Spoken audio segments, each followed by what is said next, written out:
Hello दोस्तों, good morning. मैं अभिषेक उपाध्याय आप सभी का हमारी गोल्डन एरा एजुकेशन में बहुत बहुत स्वागत करता हूं और अपने मूल विषय पे बात करते हुए आगे बढ़ते हैं। जैसा कि पिछली क्लास में हमने डीपीएसपी को पूरा कवर किया, राज्य के नीति निर्देशक तत्व को सब हमने पढ़ा और कल की क्लास में जब इसको कवर किए थे तो आज की क्लास में उससे संबंधित कुछ प्रैक्टिस सेट हम लेके आए हैं, कुछ प्रीवियस ईयर्स के क्वेश्चन लेके आए हैं। देखते हैं उसमें क्या चीजें हैं जो आने वाली आगामी परीक्षाओं के लिए सहायतार्थ होगी। ठीक है, देखते हैं। पहला क्वेश्चन है, संविधान के किस भाग में नीति निर्देशक तत्वों का उल्लेख किया गया है? ऑप्शन दिया है भाग 3, भाग 4, भाग 7, भाग 8। तो जैसा कि हम जानते हैं भाग 3 में फंडामेंटल राइट की बात कही गई है, भाग 7 को कोलैप्स कर दिया गया है, ये खत्म है। भाग 8 में यूनियन टेरिटरी संघ राज्य क्षेत्रों की बातें कही गई है। तो भाग 4 जो है वो डीपीएसपी की बात करता है। ठीक है, राज्य के नीति निर्देशक तत्वों की बात करता है, अनुच्छेद 36 से 51। नेक्स्ट क्वेश्चन की तरफ बढ़ते हैं। अगला क्वेश्चन है हमारा कि संविधान के कौन से अनुच्छेद में नीति निर्देशक तत्व वर्णित है? अभी हमने आपको बताया कि 36 से 51 तक में नीति निर्देशक तत्वों की बातें कही गई है। नेक्स्ट क्वेश्चन की हम बात कर लेते हैं, राज्य के नीति निर्देशक तत्व कहां से लिए गए हैं? हमने आपको बताया था, इसका जब सोर्स पढ़ा रहे थे तो बताए थे कि आयरलैंड के संविधान से लिया गया है और कल की क्लास में हमने आपको बताया कि आयरलैंड के संविधान से लिया गया है। तो देखिए, जैसा कि ऑप्शन में आयरलैंड है तो हमने आयरलैंड लगा दिया, लेकिन अगर ऑप्शन में आयरलैंड न होता और स्पेन होता इसकी जगह, ठीक है, तो हम स्पेन जो है सही करते। इन केस आयरलैंड भी होता, ठीक है, और यहां कट करके स्पेन भी होता, तो कौन सा सही होता? आयरलैंड वाला सही होता। ठीक, इस तरीके से हम देख सकते हैं कि इस क्वेश्चन का आंसर जो है आयरलैंड को हमने टिक किया है सही क्वेश्चन के रूप में, सही आंसर के रूप में। चौथा देखते हैं, राज्य के नीति निर्देशक तत्वों का एक उद्देश्य क्या है? हम जब आपको इंट्रोडक्टरी पार्ट पढ़ा रहे थे उसके बाद का जो हमारा पॉइंट था ऑब्जेक्टिव, उद्देश्य, तो उसमें हमने आपको बताया था कि कल्याण करे लोकतंत्र की या राज्य की स्थापना और सामाजिक आर्थिक लोकतंत्र की स्थापना, इसके दो मुख्य उद्देश्य हैं। तो देखते हैं, धार्मिक लोकतंत्र स्थापित कर धर्मनिरपेक्षता का पालन करना, ये सही नहीं है। राजनीतिक लोकतंत्र की पूर्णता पर पहुंचना, ये जो है फंडामेंटल राइट का हिस्सा है। सामाजिक लोकतंत्र स्थापित करना, बिल्कुल, लेकिन सिर्फ सामाजिक नहीं था, तो क्या था? आर्थिक स्वतंत्रता प्राप्त कर आर्थिक लोकतंत्र स्थापित करना। ठीक है, ये और प्लस इसी में था सामाजिक लोकतंत्र की स्थापना। दोनों यहाँ पे थोड़ा सा बाय मिस्टेक हो गया है, यहाँ पे आर्थिक स्वतंत्रता प्लस एक तरीके से कह सकते हैं सामाजिक लोकतंत्र की भी बात कही गई थी। तो इसका ऑप्शन जो है डी सही है। नेक्स्ट क्वेश्चन देखते हैं, पूछा है, पुरुष और स्त्री सभी नागरिकों को समान रूप से जीविका मतलब रोजी रोटी के पर्याप्त साधन प्राप्त करने का अधिकार किस अनुच्छेद में वर्णित है? अनुच्छेद में राज्य वर्णित है, अनुच्छेद 36 में, अनुच्छेद 37 राज्य के नीति निर्देशक तत्व देश की मूलभूत संविधान में मार्गदर्शक है, अनुच्छेद 38 में आय की असमानता को और सामाजिक आर्थिक राजनीतिक न्याय की बात की गई है, अनुच्छेद 39 में 6 और सब ये आर्टिकल हैं और इसी में आर्टिकल 39 क्लॉज ए है जिसमें कहता है कि पुरुष और स्त्री सभी नागरिकों को समान रूप से रोजी रोटी या जीविका के पर्याप्त साधन देने का अधिकार प्राप्त मतलब अनुच्छेद में वर्णित किया गया है। तो इसका राइट आंसर जो होगा आर्टिकल 39 और वहां पे अगर सब क्लॉज ए होगा तो लगा दीजिएगा। ठीक है, नेक्स्ट क्वेश्चन की बात करते हैं, किस संशोधन द्वारा पर्यावरण से संबंधित नीति निर्देशक तत्व जोड़े गए?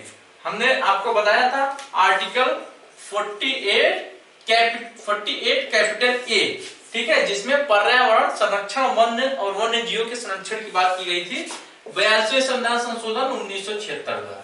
ठीक है, तो इसका ऑप्शन बी सही होगा। नेक्स्ट क्वेश्चन देखते हैं कि किस संशोधन में नीति निर्देशक तत्वों पर मूल अधिकारों की वरीयता दी गई थी? तो हमने आपको पढ़ाया था कि 42वें संविधान संशोधन 1976 द्वारा जो है article 39 clause B, article 39 clause C मतलब अनुच्छेद की धारा 39 की धारा ख, अनुच्छेद 39 की धारा ग को अनुच्छेद 14 और 19 पे वरीयता दी गई है। ठीक है, नेक्स्ट क्वेश्चन देखते हैं, निम्नलिखित में से सही कथन क्या है? पहला ऑप्शन है कानून बनाते समय निर्देशक तत्वों का ध्यान रखना राज्य का कर्तव्य होगा, बिल्कुल सही।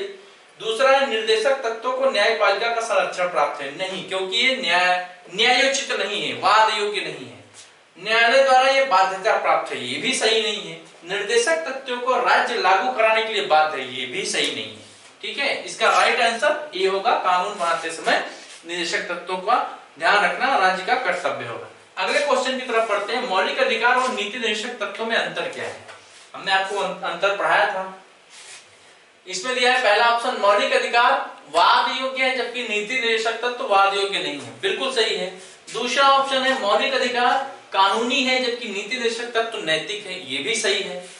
तीसरा है मौलिक अधिकार और राजनीतिक लोकतंत्र जबकि नीति निर्देशक तत्व सामाजिक और आर्थिक लोकतंत्र का प्रतीक है, ये भी सही है। मतलब कौन सा आंसर होगा, उपरोक्त सभी, ये ऑप्शन डी। 10वां क्वेश्चन देख सकते हैं, नीति निर्देशक तत्वों के अंतर्गत आर्टिकल 50 किससे संबंधित है। जैसा कि हम देख रहे हैं, अनिवार्य शिक्षा की बात मूल अधिकार है, ठीक है, आर्टिकल 21 कैपिटल ए। पर्यावरण संरक्षण आर्टिकल 48 कैपिटल ए नीति निर्देशक तत्व। अंतरराष्ट्रीय शांति सुरक्षा आर्टिकल 51 अनुच्छेद 51। और अनुच्छेद 50 में कहा गया है कि कार्यपालिका को न्यायपालिका से अलग रखना चाहिए, ऑप्शन ए सही है। नेक्स्ट देखते हैं, किस अनुच्छेद के अंतर्गत समान नागरिक संहिता की बात कही गई है। ठीक है, किस अनुच्छेद के अंतर्गत समान नागरिक संहिता की बात कही गई है, 42वें, 44वें, 46वें, 47वें। जैसा कि देख सकते हैं कि 44वें ये अनुच्छेद में कहा गया था कि समान नागरिक संहिता होनी चाहिए, ठीक है, बाकी जो है अलग है। नेक्स्ट क्वेश्चन की तरफ पढ़ते हैं, कल्याणकारी राज्य की संकल्पना का समावेश संविधान में किसमें है, नीति निर्देशक तत्वों में। ठीक, अगले क्वेश्चन की तरफ पढ़ते हैं, निम्न में से कौन सा राज्य के नीति निर्देशक तत्वों में निहित है।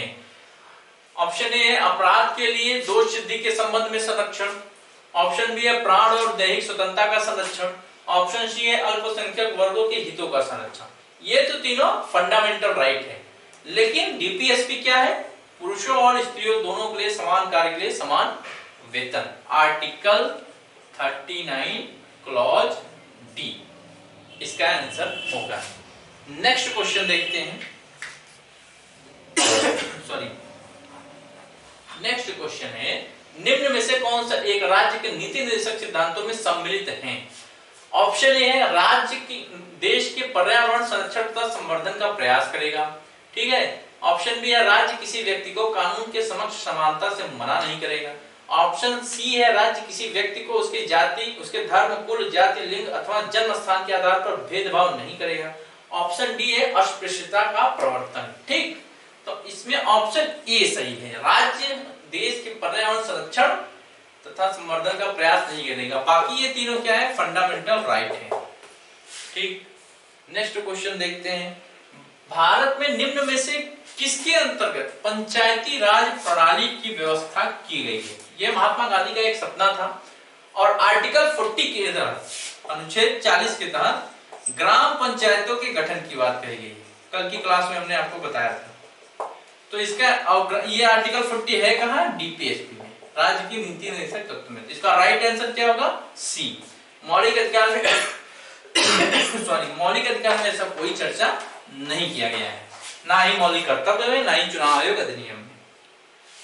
बंधुआ मजदूर अधिनियम संसद कब पारित किया। हम आपको जब आर्टिकल 23 पढ़ा रहे थे शोषण के विरुद्ध अधिकार में, मानव दुर्व्यापार या बलात्कार की मनाही में, तो हमने आपको वहां बताया था कि बंधुआ मजदूरी जो है आपका एक तरीके से कानूनन आपके राइट का उल्लंघन है और आर्टिकल 35 के तहत जो है संसद, हमारी पार्लियामेंट उस पे कानून बना सकती है। उसी के दौरान बंधुआ मजदूर अधिनियम 1976 संसद ने पारित किया। तो कब पारित किया गया था संसद ने, 1976 में। नेक्स्ट क्वेश्चन देखते हैं, निम्न में से कौन सा राज्य का नीति निर्देशक तत्व है। ऑप्शन ए समान नागरिक संहिता, ऑप्शन बी प्रेस की स्वतंत्रता, ऑप्शन सी धर्म की स्वतंत्रता, ऑप्शन डी विधि के समक्ष समानता।